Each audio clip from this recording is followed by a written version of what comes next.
Hello बच्चों। बच्चों कैसे हो आप सब। आशा करता हूँ कि सभी लोग बहुत बढ़िया होंगे, एग्ज़ाम का अच्छे से प्रिपरेशन कर रहे होंगे। बच्चों आज हम chapter 5 periodic classification of element यानी पीरियोडिक टेबल जो चैप्टर 5 है अपना, उसका फुल रिवीजन एक ही वीडियो में मैं पूरा फुल रिवीजन कराने जा रहा हूँ। इससे ज़्यादा आपको पढ़ने की ज़रूरत नहीं है। मैं इस पर कुछ क्वेश्चंस करवाऊँगा आपको वीडियो में, नेक्स्ट वीडियो में, उसको आप कर लीजिएगा। बाकी आपको कुछ करने की ज़रूरत नहीं है। तो बच्चों चैनल को लाइक कर दीजिएगा, वीडियो को लाइक कर दीजिएगा, चैनल को सब्सक्राइब कर दीजिएगा। बढ़ते हैं अपने वीडियो की तरफ। अपना क्या है, पीरियोडिक क्लासिफिकेशन ऑफ एलिमेंट। तो सबसे पहले बहुत सारे एलिमेंट जब डिस्कवर हो गए थे तो वैज्ञानिकों को ये लगा कि हमको इस एलिमेंट्स को कैसे याद रखा जाए या फिर इसको कैसे एक जगह इकट्ठा किया जाए जिससे हमको याद रखने में या फिर समझने में आसानी हो। तो वैज्ञानिक जितने भी वैज्ञानिक थे उन्होंने इसको उसके प्रॉपर्टी के आधार पे, उसके किस मैंने उसके गुण के आधार पे, उसके फिजिकल केमिकल प्रॉपर्टी के आधार पर लोगों को अरेंज करना स्टार्ट किया। तो इस क्रम में सबसे पहले आए थे डोबिनियर साहब आए थे। तो उन्होंने डोबिनियर ट्राइड दिया था 1817 में। उनका कैरेक्टरिस्टिक था element with similar property were arrange into a group of 3 element called tried. उन्होंने एलिमेंट को उसके प्रॉपर्टी के आधार पर अरेंज कर दिया था ग्रुप में, और उस ग्रुप में 3 एलिमेंट थे, इसलिए उसका नाम क्या पड़ा, ट्राइड पड़ा था। shows that when the 3 element in a triad were written in the order of their increasing atomic mass। और उन्होंने जब अरेंज किया था तो इंक्रीजिंग एटॉमिक मास के टर्म में अरेंज किया था, माने कि जो एलिमेंट को उन्होंने रखा था एक ग्रुप में रखा था, उसको उन्होंने इंक्रीजिंग एटॉमिक मास के नंबर पर रखा था। The atomic mass of the middle element was रफली the average of the atomic mass of the other 2 element. तो उन्होंने ये भी बताया कि जो 3 एलिमेंट थे जिससे उन्होंने ग्रुप में रखा हुआ 3 एलिमेंट, लिथियम, सोडियम और पोटेशियम को, तो जो एवरेज माने कि पहला और तीसरा का जो एटॉमिक मास है उसका जो एवरेज निकालेंगे वो अप्रॉक्सीमेटली यानी रफली सेकेंड वाले के एटॉमिक मास के लगभग बराबर होगा। एग्जैक्ट भी बराबर हो सकता है, लगभग बराबर होगा, उन्होंने ये बोला। अब उनकी कमी पढ़ लेते, क्या कमी था उनमें। He could identify only 3 triads. वो सिर्फ 3 ही ट्राइड निकाल पाए थे। He was not able to prepare triad for all the element. जितने भी उस टाइम एलिमेंट डेवलप मतलब डिस्कवर हो चुके थे उस सभी के लिए उन्होंने ट्राइड नहीं निकाला था। उन्होंने सिर्फ 3 ही ट्राइड निकाला था। कितना था, 3 ही ट्राइड निकाला था। ये उनका ड्रॉबैक था। उसके बाद 1866 में न्यूलैंड साहब आए, जिनका नाम पड़ा न्यूलैंड लॉ ऑफ ऑक्टेव्स। उन्होंने दिया था। कैरेक्टरिस्टिक्स क्या था उसका देख लेते हैं। कैरेक्टरिस्टिक था elements were arrange in the order of increasing atomic mass. तो उनका भी जो सिद्धांत था वो भी इंक्रीजिंग एटॉमिक मास पर था। किस पे था, इंक्रीजिंग एटॉमिक मास पे। उन्होंने भी जो एलिमेंट को अरेंज किया था वो भी इंक्रीजिंग एटॉमिक मास पे था। नेक्स्ट देख लेते हैं। The property of every 8 element was the repetition of property of first element. हर 8वां एलिमेंट पहले एलिमेंट का प्रॉपर्टी शो करता था, उन्होंने ये बोला। ठीक है, इसीलिए इसका नाम 8वां एलिमेंट है, पहले एलिमेंट का प्रॉपर्टी शो कराता है, इसलिए इसका नाम पड़ा है ऑक्टेव। ठीक है, अब लिमिटेशन देख लें, उनकी कमी क्या थी। The law was applicable to element up to calcium. उन्होंने बहुत सारे एलिमेंट को अरेंज किया था, लेकिन ये जो लॉ था यानी हर 8वां एलिमेंट पहले एलिमेंट का प्रॉपर्टी जो शो कर रहा था वो सिर्फ और सिर्फ कहाँ तक वैलिड था, कैल्शियम तक, यानी 20 तक वैलिड था, 20 तक। He assume that only 56 element exist in the nature. उन्होंने ये मान लिया कि बोल दिया कि 56 ही एलिमेंट नेचर में एग्जिस्ट करते हैं और 56 ही एलिमेंट नेचर में एग्जिस्ट करते हैं और करेंगे। फ्यूचर में कोई एलिमेंट डिस्कवर नहीं हो सकता है और no more element was discover in the future. उन्होंने ये भी बोल दिया कि कोई अदर एलिमेंट फ्यूचर में डिस्कवर नहीं हो सकता है। तीसरा ड्रॉबैक था उनका, to fit the element into his table Newland adjust 2 element in the same slot. Newland ने क्या किया था, कुछ एलिमेंट को एक ही स्लॉट में डाल दिया था, जबकि वो एक दूसरे का प्रॉपर्टी भी शो नहीं कर रहे थे। But put same unlike element under the same node. उन्होंने कुछ एलिमेंट को एक ही साथ डाल दिया था जो एक दूसरे का प्रॉपर्टी बिल्कुल शो नहीं कर रहे थे, दोनों एलिमेंट बहुत अलग थे। ठीक है, जैसे कि कोबाल्ट और निकल को उन्होंने प्लेस कर दिया था क्या, कि कहाँ किस कॉलम में? क्लोरीन, फ्लोरीन, ब्रोमीन, आयोडीन वाले कॉलम में, ठीक है। उसके बाद जब न्यूलैंड साहब के भी ड्रॉबैक आ गए, फिर उसके बाद आए मेंडलीव साहब। तो मेंडलीव साहब का पीरियोडिक टेबल 1869 में आया था। कब आया था? 1869 में, 3 साल बाद, यानी न्यूलैंड साहब के 3 साल बाद। तो मेंडलीव साहब का कैरेक्टरिस्टिक क्या था? The properties of element are the periodic function of their atomic mass. इनका भी जो सिद्धांत था एटॉमिक मास पर, यानी अभी तक अपन जो जितना भी तीनों का पढ़े हैं वो है डोबिनियर ट्राइड, माने न्यूलैंड साहब का और मेंडलीव साहब का। इन तीनों का एटॉमिक नंबर मास पे ही क्या था, एलिमेंट को उन्होंने अरेंज किया था।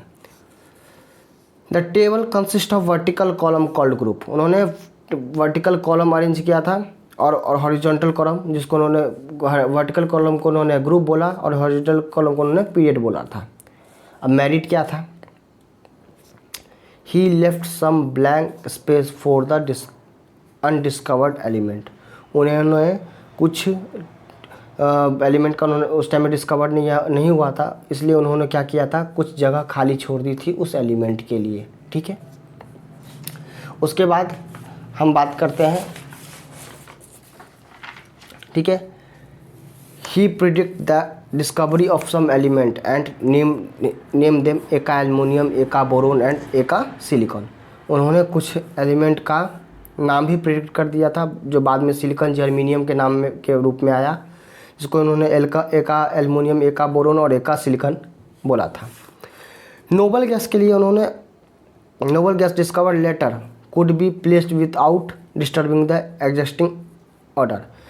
उस टाइम में नोबल गैस का डिस्कवर नहीं हुआ था। जब बाद में नोबल गैस का डिस्कवर हुआ तो उस नोबल गैस को बिना किसी मेंडलीव के पीरियोडिक टेबल को डिस्टर्ब किए अलग से रखा गया। ये एक सुविधा हुआ था।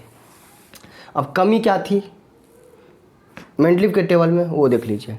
He could not assign a correct place of position of hydrogen. तो उस टाइम में हाइड्रोजन का प्लेस उन्होंने डिफाइन नहीं कर पाए थे, क्योंकि उस टाइम में हीलियम जो था उसका डिस्कवर नहीं हुआ था, जो क्योंकि वो नोबल गैस है। इसके कारण उनको कन्फ्यूज़न था कि वो फर्स्ट ग्रुप में रखें या फिर 17 ग्रुप में, नहीं लास्ट ग्रुप में, हैलोजन ग्रुप में रखें।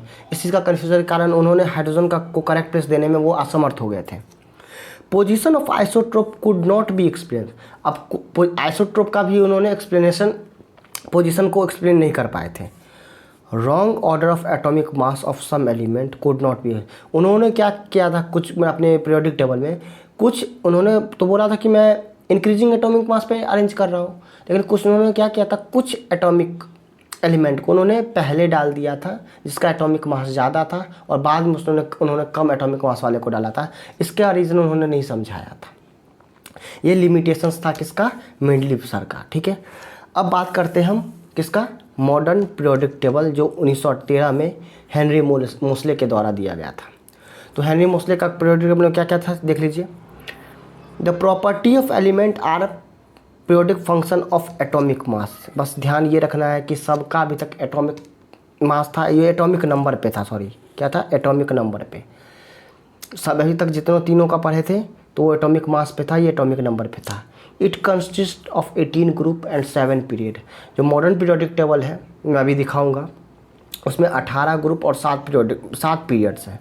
Position of an element tell us about its chemical property. जो पोजीशन है एलिमेंट का, वो उसके केमिकल प्रॉपर्टी के बारे में बता रहा है कि वो कितना ऑक्साइड्स बना सकता है, कितना हाइड्राइड्स बना सकता है, इसके बारे में। Metal are present in the left hand side. जो मेटल है वो मैंने कि लेफ्ट हैंड साइड यानी एस ब्लॉक के तरफ प्रेजेंट है of the right hand side. Oxide of metal are basic and oxide of metal are acidic. Metal का जो बेसिक, ऑक्साइड ऑफ मेटल जो है बेसिक है, and oxide of non metal होगा यहाँ पे, सॉरी यहाँ पे क्या होगा, नॉन मेटल आर बेसिक होगा। नॉन मेटल का क्या होगा, बेसिक होगा। ये ध्यान रखना है। मैं आपको इसका मैं PDF नीचे में भी डाल दूंगा, आप वहाँ से भी इसको डाउनलोड कर सकते हैं। कुछ चीज़ और है मैं आपको बताने जा रहा हूँ, देखिएगा।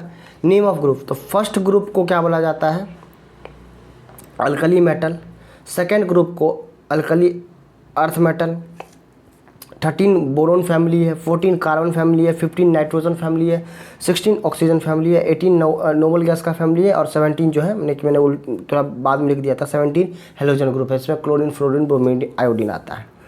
हम मॉडर्न पीरियोडिक टेबल को समझते हैं।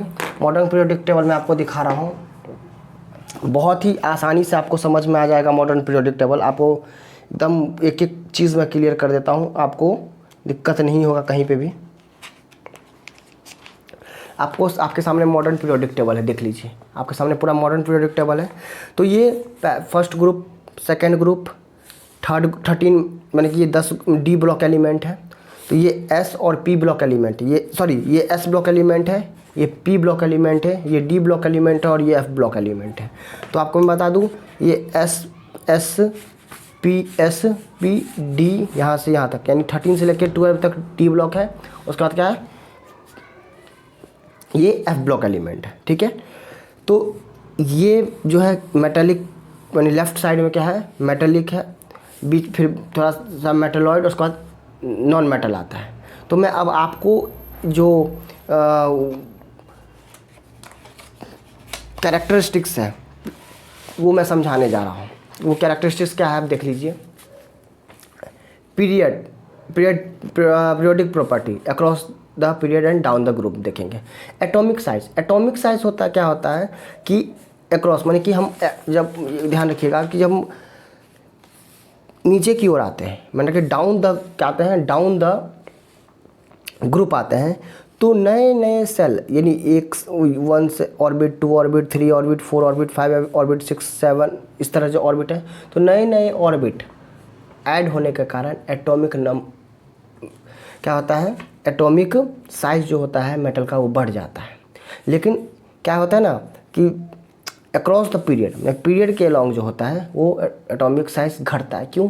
एक ही सेल में number of proton and number of electron orbit में बढ़ते जाते हैं। न्यूक्लियस में प्रोटॉन और ऑर्बिट में इलेक्ट्रॉन बढ़ते जाते हैं, जिसके कारण फोर्स ऑफ अट्रैक्शन जो होता है वो बढ़ते जाता है। और फोर्स ऑफ अट्रैक्शन के कारण जो खिंचाव होता है, जो फोर्स लगता है अट्रैक्शन का, वो बढ़ जाता है। और फोर्स ऑफ अट्रैक्शन जो न्यूक्लियस होता है दबने लगता है, दबने के कारण जो साइज होता है एटम का वो घट जाता है। यानी अक्रॉस द पीरियड, यानी आप देख लीजिए यहाँ पे मैंने लिखा है atomic size decrease from left to right along the period due to increase in nucleus charge. Down the group, atomic size increase down the group due to addition of extra shell as we go down the group. जैसे जैसे हम group के नीचे आते हैं atomic size बढ़ता जाता है, क्योंकि नए नए सेल ऐड होते जाते हैं, नए नए ऑर्बिट ऐड होते जाते हैं, और ऑर्बिट आते जाएगा तो सेल का साइज बढ़ता जाएगा, ठीक है। वैलेंसी फॉर ग्रुप में क्या होता है, 1 और 2 के लिए वैलेंसी क्या होता है, सेम होता है। वैलेंसी जो है क्या होता है, सेम होता है। और मतलब कि जितने ग्रुप फॉर 1 एंड 2 ग्रुप क्या होता है, वैलेंसी 1 ही 2 रह जाता है। फॉर मोर देन 10 के लिए हम 10 में से घटा देते हैं। जैसे इसका देखिए 16 है, माने कि ऑक्सीजन का 16 है, तो इसका कितना वैलेंसी होगा, 6 होगा। वैलेंसी इसका 2 होगा, लेकिन वैलेंस इलेक्ट्रॉन कितना होगा, 6 होगा। क्यों? आप 16 में से 10 को माइनस कर दीजिए, आपको पता चल जाएगा, ठीक है। जबकि ग्रुप में क्या होता है, डाउन द ग्रुप क्या होता है, सेम होता है। इस सब का वैलेंसी आपस में क्या होगा, डाउन द ग्रुप सेम होगा। क्या होगा, सेम होगा।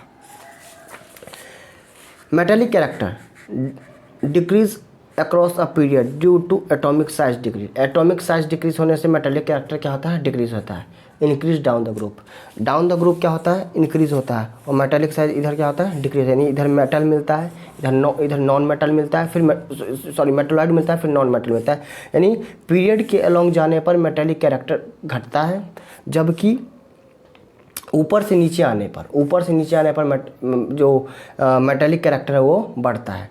नॉन मेटेलिक कैरेक्टर इंक्रीज होता है, क्योंकि इधर मेटल है, इधर नॉन मेटल की तरफ बढ़ोगे तो इंक्रीज होगा। और डाउन द ग्रुप क्या होता है, मेटेलिक कैरेक्टर घटता है। अब कहीं कहीं पे आपको मैं बता दूं कि क्या रिएक्टिविटी, तो रिएक्टिविटी भी डाउन द ग्रुप बढ़ता है। क्यों?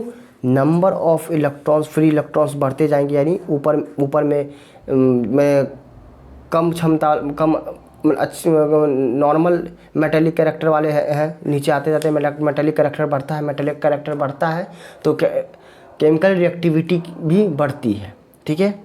बच्चों तो उम्मीद करता हूँ कि वीडियो आप लोग को पसंद आई होगी, और जहाँ मान के चलिए कहीं दिक्कत है तो आप ज़रूर कमेंट सेक्शन में जाके बताइए। मैं आपको ये नोट्स जो है PDF में डाल देता हूँ। आप लोग एग्ज़ाम की प्रिपरेशन बहुत जम के कीजिए। मिलते हैं नेक्स्ट वीडियो में नए रिवीजन के साथ।